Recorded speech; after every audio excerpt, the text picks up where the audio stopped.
Hadirin wal hadirat rahimakumullah, alhamdulillah alladhi waffaqna wa iyyakum lil hudur fi mithli hadhihi al majalis wa fi mithliha tanzilu ar rahmat wal barakat wal maghfirah, wa nas'aluhu tabaraka wa ta'ala an la yukhrijana min hadha al makan illa wa qad ghafara an dhunubina wa kaffara an sayyiatina wa dha'afa lana hasanatina wa baddala sayyiatina hasanat innahu huwas samiul alim. Wa nas'aluhu tabaraka wa ta'ala an yaj'al qulubana mamlu'an bihubbihi wa hubbi nabihi Muhammadin sallallahu alaihi wasallam. Hadirin ayuhas sadah al-habaib al-ajilla al-kurama, ayuhal hudur al-kiram, alhamdulillah. Ta'akharna, telat tadi habis jenguk dulu guru kita Habib Muhammad bin Husain Idrus. Kita doain lagi mudah-mudahan beliau sehat walafiat. Alhamdulillah udah pulang, ada di rumah. Kondisi fisik terkadang menurun, terkadang naik. Kemarin Habib Rizik datang, Habib Muhammad nggak bisa ngomong, lagi lemes, sama sekali nggak komunikasi. Besokannya Ustadz Segaf Baharun datang, lagi semangat kebetulan. Jadi memang naik turun, lagi bisa ngobrol. Tadi barusan lagi nggak bisa ngobrol lagi. Jadi memang kondisi naik turun, tapi udah di rumah, udah membaik, insya Allah terus membaik. Kita jenguk orang ada adabnya. Banyak orang sekarang pada meninggalkan adab dalam banyak kesempatan. Contoh, jangan bicara tentang kesehatan, tentang fisik. Alhamdulillah ana sekarang lagi fitness nih. Wow, seger banget badan ana. Jangan. Ya. Lu kemari mau ngapain? Mau jenguk apa mau pamer, mau jatuhin semangat mental anak? Atau datang ke rumah orang yang ekonominya rendah ngomongin duit? Jangan. Ya, ana si wa amma bi ni'mati rabbika fahadis, cuma mau ngomong aja nih, alhamdulillah kemarin cair 3 miliar. Hah? Bagaimana tuh? Sahibul bait bagaimana? Tuh pintu keluar lewat situ tuh. Weh, langsung begitu. Fadal, langsung. Jangan, ada adab-adabnya. Kita jaga itu. Kita jaga, termasuk ngambil foto. Orang jenazah, kalau nggak ada izin keluarga nggak boleh. Orang lagi makan, lagi mangap, ya Jundullah lagi makan, lagi begini, difoto, cekrek, disebar, kan nggak senang pasti lagi mangap gitu. Lagi tidur, difoto, nggak boleh.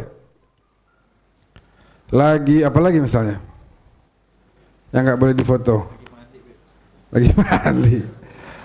Terutama lagi sakit, nggak boleh, jangan difoto.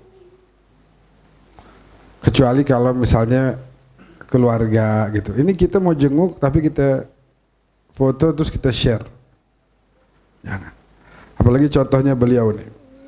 Beliau itu adalah terkenal paling bisa nyenengin orang. Nah, kemarin-kemarin ini selalu menolak untuk dijenguk. Kenapa? Karena nggak bisa lagi nyenengin orang, apa kesian, takutnya orang datang, beliau yang terbiasa ini malah nggak bisa bahagiakan orang gitu. Jangan.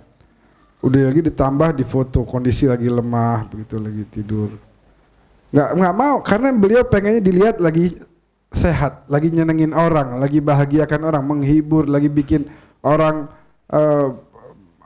bertambah keilmuannya, ngajarin ilmu itu. Bukan dilihat pada saat lemah. Nggak ada yang mau. Nggak ada yang mau. Setiap orang pengen dilihat begitu, alhamdulillah, segar, sehat. Dia akan terus menyatakan diri dia sehat, dia afiat, supaya dia nggak kelihatan lemah gitu. Makanya jadi salah satu adab orang mau jenguk orang sakit itu. Jangan bicara tentang kesehatan fisik. Jangan bicara tentang mati juga. Sian. Tahu gak si itu lagi habis sakit 2 hari mati kemarin. Innalillah. Sian dia. Drop langsung. Ngomongin mati. Ya Allah. Jangan begitu, bicara yang baik. Ucapkan misalnya orang ini senang sama ilmu, kayak misalnya Habib Muhammad. Bicara yang baik-baik tentang satu hal yang ada kaitannya dengan ilmu. Banyak hal yang bisa kita lakukan. Pokoknya bicara yang bikin semangat. Karena manusia itu dalam tubuhnya ini terdapat syaraf-syaraf yang luar biasa. Sayyidina Amirul Mukminin Sayyidina Imam Ali bin Abi Thalib karramallahu wajhah, beliau bilang, atahsabu annaka jurmun saghirun wa fikam tawal alamul akbaru. Apa kamu mengira kamu itu makhluk kecil? Tidak, ketahuilah dalam dirimu terdapat tanda kebesaran Allah yang sangat besar. Ini syaraf-syaraf dalam tubuh kita nih. Kalau kita punya semangat, itu syaraf-syaraf ikut membantu semuanya. Jadi dalam tubuh kita terdapat tanda-tanda kebesaran Allah yang luar biasa. Begitu juga kalau kita bilang misalnya, ente sakit ya, ente begini, itu turun loh, melemah. Kayak kemarin anak berangkat umroh, yang awal, berapa bulan lalu lah, lupa anak. Dia lagi tawaf, saking lemesnya tiba-tiba dia sengatan matahari, lemes, jatuh, sampai buang air. Anak bawa langsung panggil rumah sakit yang dekat situ, sama polisi dibawa pakai mobil. Dari dalam masjid tuh, mobil apa itu? Mobil yang kecil tuh, kayak mobil golf gitu, dibawa langsung keluar, anak ikut tuh langsung ke rumah sakit. Sehari, 2 hari, 3 hari. Ini besok kita mau ke Madinah, dia masih lemas, ibu-ibu. Anak bilang, ibu mau di sini aja. Besok kita mau ke Madinah loh. Ibu belum kelarin umroh nih, sa'inya belum. Kalau ibu mau di sini aja ya udah, nggak apa-apa. Sebab dia lemes.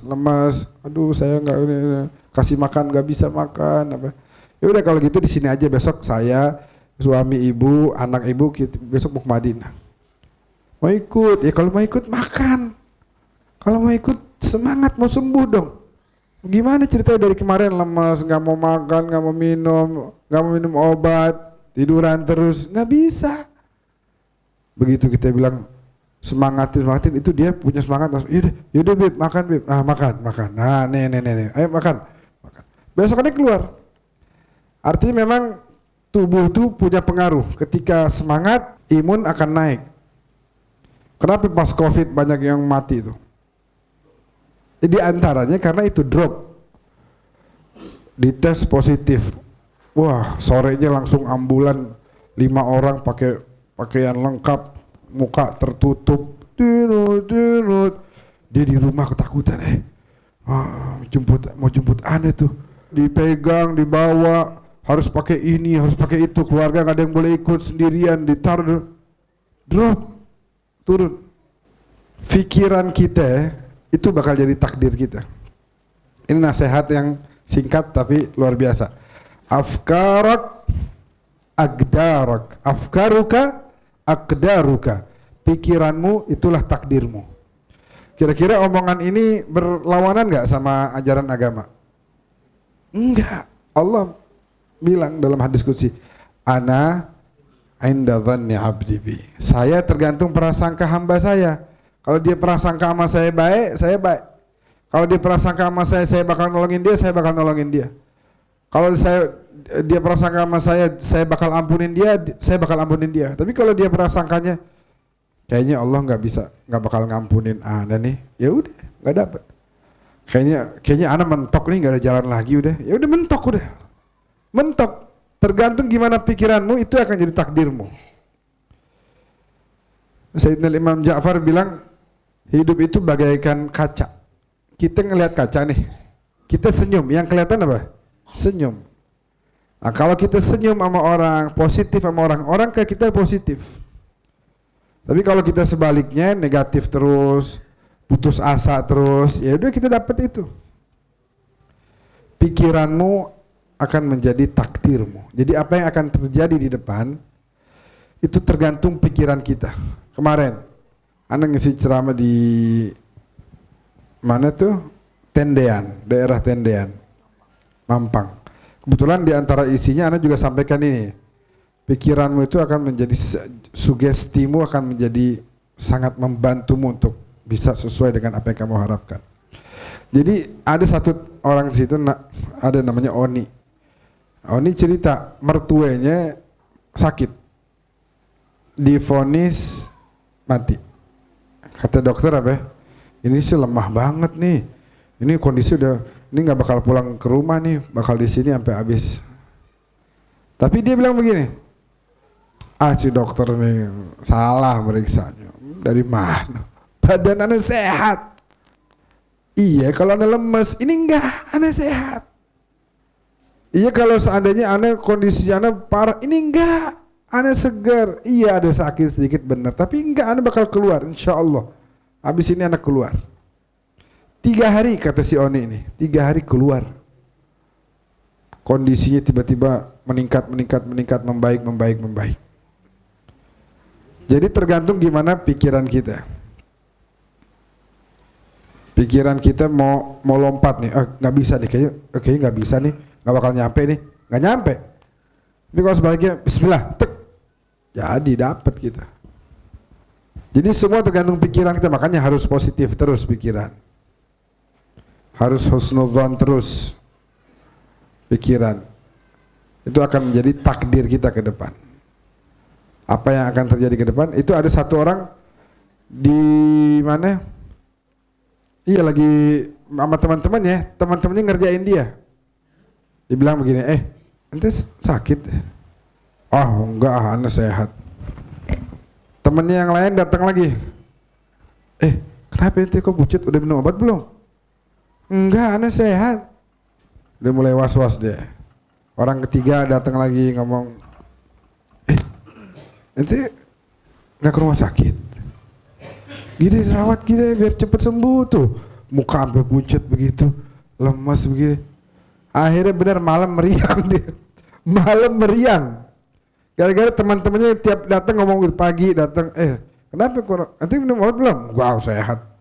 Sejam lagi datang lagi, kok pucat tuh? Kenapa? Kurang sehat. Sehat kok. Temennya datang lagi. Rawat gini. Tuh udah pucat begitu tuh. Ayo istirahat biar sehat. Malam meriang dia. Dicek suhunya tinggi. Karena apa? Saraf-sarafnya mengarahkan dia kepada sakit. Jadi jangan ngira kita ini tubuh kita ini kecil gak ada apa-apa. Ini terdapat tanda kebesaran Allah yang luar biasa. Kemarin kita kan sempat bahas tentang bagaimana orang yang datang ke pengajian jangan pernah merasa bahwa dia gak dapat manfaat. Gak boleh. Saya udah datang gak dapat. Seakan-akan dia mengatakan Nabi Muhammad itu bohong. Nabi Muhammad gak pernah bohong. Makanya Nabi bilang sendiri untuk menunjukkan ente harus yakin. Ana nabiyyun la kadhib, ana ibnu Abdul Muttalib. Saya seorang nabi yang gak pernah bohong. Kalau saya ngomong itu benar. Saya putra dari Abdul Muttalib. Sayyidina Imam Al-Hasan waktu naik di atas kuda dengan pakaian mewah, tiba-tiba ada orang Yahudi berhentiin. Za'ama jadduk anna dunya sijnul mu'min wa jannatul kafir. Kakekmu bilang katanya dunia ini penjara bagi orang mukmin tapi surga bagi orang kafir. Romannya kakekmu salah. Sebab beda nih, lihat aja kondisinya, kamu mukmin harusnya ini jadi penjara tapi kamu nyaman-nyaman aja hidupnya. Saya kafir. Kudunya saya jadi dapat surga di dunia. Enggak, ternyata saya susah. Hidup saya mendapatkan begitu banyak kesulitan, ujian. Romannya kakekmu enggak benar. Kata Imam Hasan, fa in qalahu jaddi faqad sadaq. Kalau kakek saya bilang itu pasti benar. Kenapa dunia disebutkan sebagai penjara buat kita? muqaranatan lil jannah. Sebab dibandingkan dengan di sorga nanti, ini dunia yang saya lagi dapat kenikmatan nih, punya kuda, bisa ngasih makan orang, pakaian saya bagus. Kalau dibandingin sama sorga, ini nih saya lagi di penjara sekarang. Wah ente nih sekarang nih, dengan kesulitan yang ente dapetin, rasa susah, fager, miskin, ini dibandingkan nanti neraka, ente lagi di sorga sekarang. Nikmat banget ente. Kayak Sayyidina Abu Bakar begitu kan, waktu malam-malam Nabi habis Isra Mi'raj. Tiba-tiba pagi-pagi rame. Oh Muhammad bilang katanya habis dari Sidratul Muntaha naik ke langit segala macam begini-begini. Tadi malam sama kita, ini pagi-pagi udah ada. Bagaimana ceritanya naik ke atas Sidratul Muntaha pakai apa? Punya sayap memang segala macam. Ketika ditanyakan kepada Sayyidina Abu Bakar bilang, fa in qala dzalika faqad sadaq. Kalau emang itu yang beliau sampaikan benar berarti, jangan pernah ragu. Makanya musuh-musuh aja semua tahu Nabi itu as-sadiqul amin.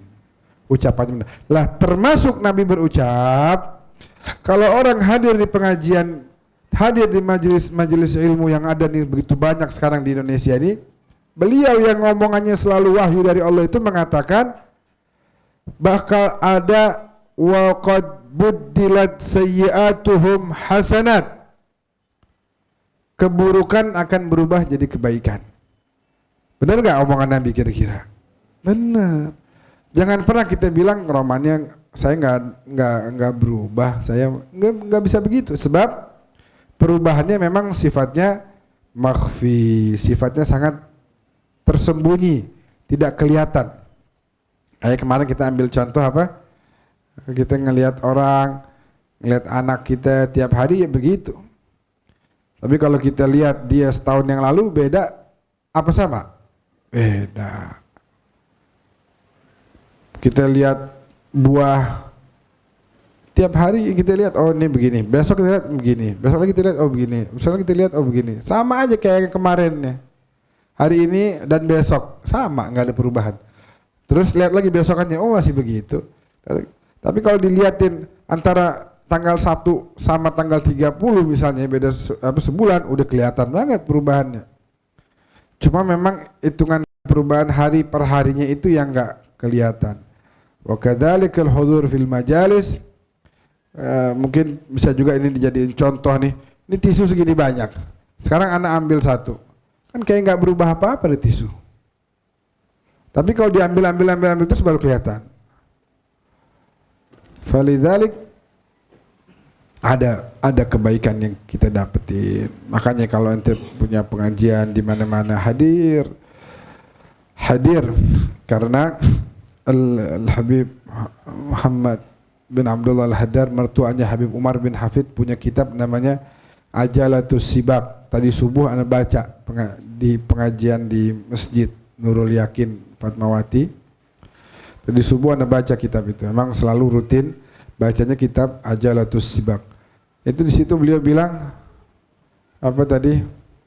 Menuntut ilmu ya, hadir di majelis ta'lim itu akan sangat mendapatkan banyak perubahan. Anda lupa tuh apa tadi sirah bahasa Arabnya tuh beliau bilang begitu indah tadi subuh tuh kita baca tentang bagaimana kalau kita mau hadir maka akan banyak sekali manfaat yang akan kita dapatkan. Sebelumnya kita bahas dulu ini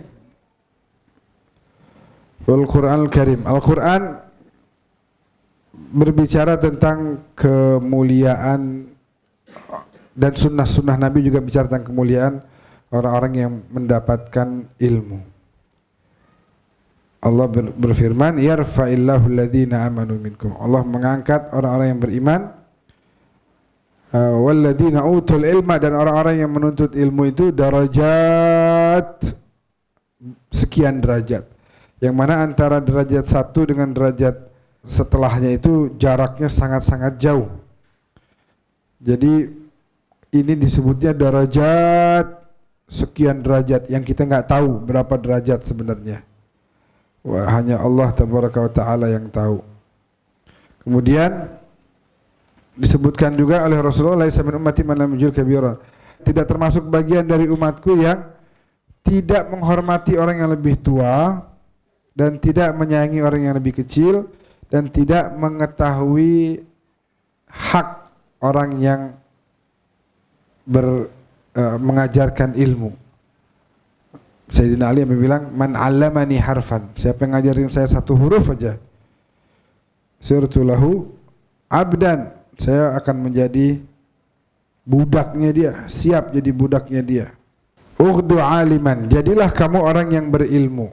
Alim, alim itu orang yang berilmu. Au muta'alliman, jadi santri. Jadi santri belajar, menuntut ilmu.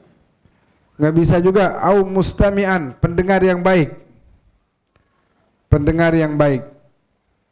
Misalnya kita nggak bisa hadir ke majalis ilm, majelis-majelis ilmu yang sangat banyak ini kita nggak bisa hadir. Paling nggak kita jadi pendengar. Sekarang gampang nih contohnya. Lewat handphone bisa, ya lewat rekaman bisa. Au muhibban, minimal ente nggak bisa nih. Wah saya padat banget. Dokter saya kerjaannya operasi orang pagi siang sore malam, nggak ada kesempatan buat pengajian.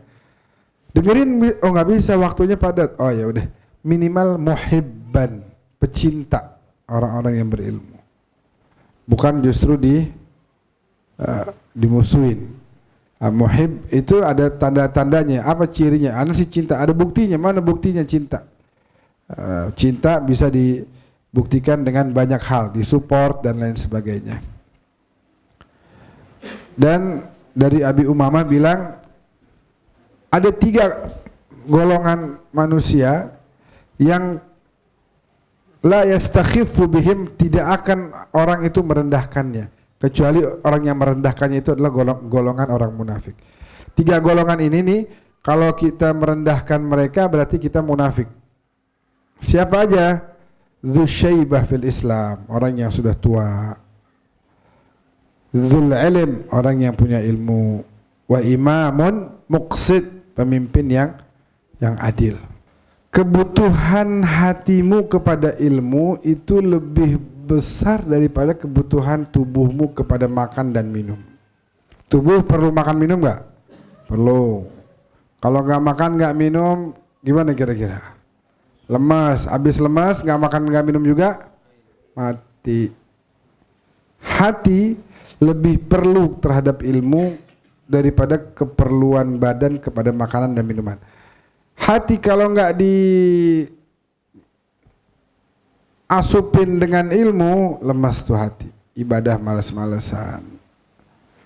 Bangun buat sholat susah banget. Masih nggak dikasih ilmu juga, mati tuh hati akhirnya.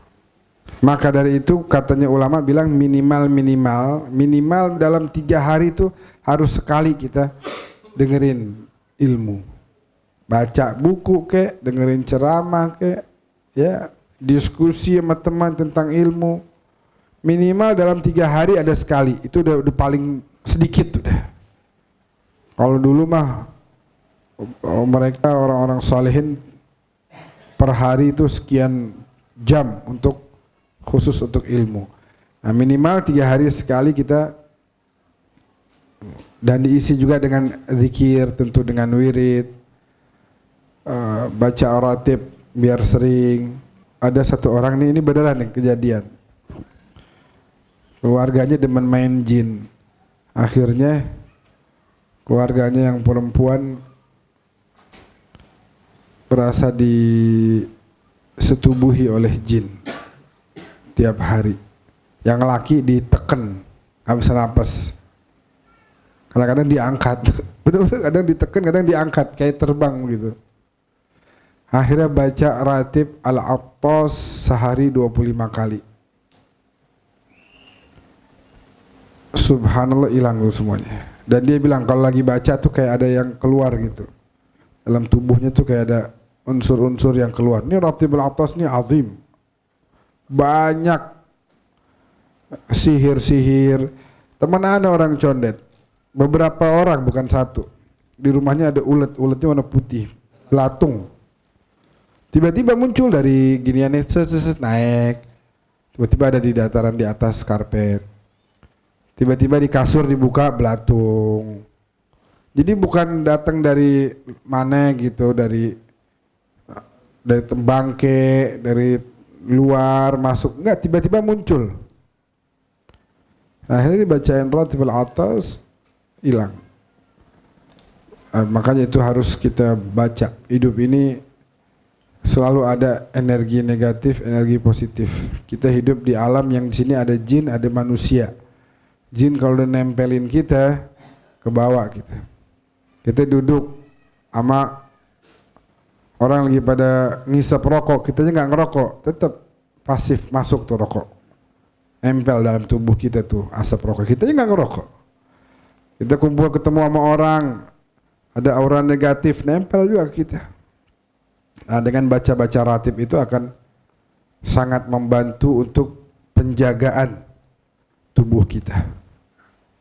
Baik, terakhir nih, paragraf terakhir sebutkan oleh Imam Sya'rani bahwasanya Nabi mengambil janji kepada para umatnya untuk menghormati kaum ulama dan sholihin. Tapi tak dulu, ulama model apa nih yang kita kudu hormatin? Kalau ukuran ulama punya pesantren bisa ceramah, Panji Gumilang tuh. Ente hormatin deh sana orang rame-rame. Pesantren punya nggak? Punya. Bisa nggak dia ceramah? Bisa. Nyanyi bisa, bahasa Israel bisa. Kalau ukuran, oh dia si ulama tuh, oh mana punya pesantren dia. Kalau ukurannya begitu, berantakan, belum tentu. Kita udah sempat bahas beberapa waktu yang lalu bahwa ukuran orang yang berilmu adalah orang yang di hatinya, kata Imam Syafi'i, nurun, ada cahaya yakdhifuhullah fi qalbi man yasha, yang Allah tanamkan di hati hamba-hambanya. Itu ciri orang yang berilmu. Kalau kita nggak ada cahayanya berarti nggak punya ilmu, cuma punya zahirnya ilmu doang, tapi nurnya nggak dapat, cahayanya nggak dapat. Jadi nggak sembarang ulama. Kayak dulu, di zaman dulu nih, ini zaman Khilafah Abbasiyah, tahun-tahun berapa tuh berarti? Seratusan lah, seratusan Masehi, seratusan Hijriyah. Berarti sekarang udah 1440 sekian, 45. Ini tahun 100 atau 200 kurang lebih. Ada satu ngajar di Baghdad, ngajar, muridnya banyak.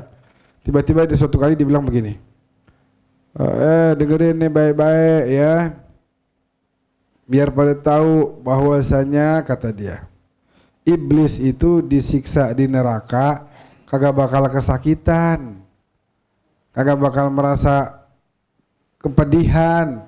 Oh kenapa ya, kata murid-muridnya? Ya iya, bagaimana ceritanya? Api ngebakar api, iblis dari api, dibakar sama api, seri, api sama api, ya kan? Seri, nggak kebakar. Wah udah mulai masuk tuh, kata murid-muridnya, bener juga, api ngebakar api, bakal apaan nih? Percuma juga, berarti Allah buat apaan nyiksa iblis di neraka. Itu yang pertama. Yang kedua, lu pada kudu tahu apa saja yang tidak kita lihat dan kita tidak bisa pegang, berarti itu belum ada, nggak bisa dibilang ada. Maka surga dan neraka belum bisa kita katakan ada. Mana? Ente mau bilang ada? Mana? Mana coba kasih tahu Anda. Bingungan tuh murid-muridnya. Oh, begitu ya, oke. Benar juga, nggak kelihatan. Kalau nggak ada ntar berarti memang sampai sekarang aja nggak ada buktinya, begitu. Yang ketiga, kata si guru,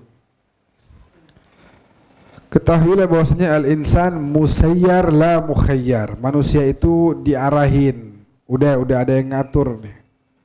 Dan dia tidak punya ikhtiar dalam diri. Kalau dia mau, nih sekarang saya mau begini ya, berarti udah diatur begini. Hari ini saya mau maksiat, emang udah diaturnya begitu, kata si ulama nih.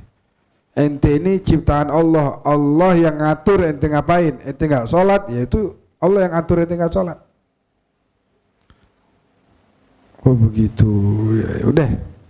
Akhirnya ada satu orang namanya Buhlul. Pernah dengar ya? Ya biasanya mungkin sebagian juga menamakannya sebagai Abu Nawas gitu.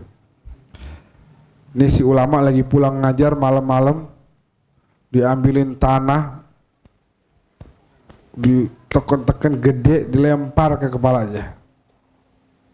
Lempar kepalanya, benjol kepalanya. Besokannya ngadu sama khalifah. Khalifah nih, ini saya kan tokoh agama, ulama, masa saya ditimpuk pakai tanah? Nih siapa yang ini? Nih si Buhlul nih. Buhlul bener itu nimpuk. Iya, anak-anak timpuk. Kenapa yang ditimpuk dia? Ya tanya sama dia, kenapa dia kesakitan? Sakitan lah, ente nimpuk anak. Loh, kok bisa? Ente kan terbuat dari tanah, anak nimpuk ente pakai tanah. Padahal ente bilang kemarin iblis dibakarin api kagak kesakitan. Ente juga tanah sama tanah harusnya gak kesakitan. Diam dia. Coba sini anak mau lihat. Emang ente kesakitan? Coba anak mau lihat. Sakit anak. Waduh sakit banget, gak bisa tidur semalaman. Mana sakitnya? Mana sakitnya? Iya sakitnya ada di dalam. Anak nggak. Iya mana? Anak nggak bisa ngelihat tuh sakit. Segala sesuatu yang anak nggak bisa lihat berarti nggak ada. Kata si Buhlul. Ini si khalifah mulai ngeliatin aja nih. Oh berarti nih si ulama bikin masalah nih kali ini. Terus ente jangan salahin ana dong. Ente salahin Allah. Kok bisa ente yang nimpuk ana? Kan manusia itu menurut ente musayyar, jabar, majbur, udah nggak punya ikhtiar, nggak bisa menentukan, udah Allah yang nentuin. Jadi kalau anak nimpuk ente berarti itu udah Allah yang nyuruh anak nimpuk ente salahin Allah aja gitu. Jadi ulama yang model begitu kan nggak bisa diikutin. Panji Gumilang, ya ulama-ulama yang yastakhif bisyariat sama syariat agak ngeremehin. Nah itu kudu kita jangan diikutin yang begitu, yang modelan begitu jangan diikutin. Jadi kita harus menghormati ulama, usalihin wal akabir wa in lam ya'malu bi ilmihim ya'ni kullahu. Sekalipun nggak ada orang ceritanya bisa ngamalin semua ilmu yang ada dalam Islam, nggak ada. Tapi ketika dia udah bisa menjaga dirinya, dia taat, ya sesekali mungkin dia mungkin ada kepleset, terus ada mungkin kebaikan-kebaikan yang belum dia kerjakan juga. Tapi selama dia udah bisa jaga diri dan dia yang wajib dia kerjakan, yang haram dia tinggalkan, maka naqum biwajib huquqihim. Hendaknya kita untuk menunaikan hak-hak mereka kepada Allah Subhanahu wa taala. Faman akhala biwajhihi minal ikram tabjil faqad khana Allah. Yang enggak berarti dia telah berkhianat kepada Allah dan Rasulnya. Karena para alim ulama itu adalah wakil-wakilnya Rasulullah di zaman sekarang. Bayangin kalau enggak ada ulama. Ajaran Islam siapa yang mau ngajarin kita? Kalau enggak ada ulama. Wa hamalatu syari'atihi wa khuddamuh, yang bawa syariat, yang jadi pelayannya Nabi. Siapa yang merendahkan mereka berarti dia telah memusuhi Rasulullah. Wa dzalika kufur, akan membawa kepada kekufuran. Kayak sebagian orang kalau kita ngeledek hadihi, kan namanya sorban tuh namanya imamah, sorban yang di kepala. Kalau orang bisa merendahkan, meledek imamahnya ulama, itu sebagian ulama mengatakan orang itu telah kafir karena dia telah merendahkan penerusnya Rasulullah sallallahu alaihi wasallam.